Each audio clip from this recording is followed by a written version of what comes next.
তোমার আর কোনো টেনশন করতে হবে না, আমি সরকারি চাকরি পেয়ে গেছি। তাই নাকি বাবু? তা মাসে তোমার বেতন কত? আরে 15,000 টাকা বেতন, তোমার চাওয়া পাওয়া সব পূরণ করে দেবো, আর কোনো টেনশন নাই। বাবা দেও আমাকে কিছু, তোমরা দেও, আমি 3 দিন হলে কিছু খাই না বাবা। তোমরা তো ওই জঙ্গলের মধ্যে খাওয়া দাওয়া কিছু করতে চাও। আপনার ফকির মানুষ, আপনার মুখে এত বড় কথা মানে না। দাঁড়াও বাবু, ফকির মানুষ মেয়েরা কিছু খায় না, কয়েকটা দিয়ে দাও।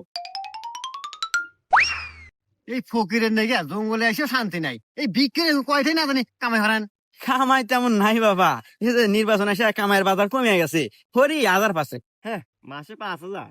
দেখ তো, এই 5,000 মাসে কাম হয়ে জীবন চলবো? হাপু মাসে না দিনে।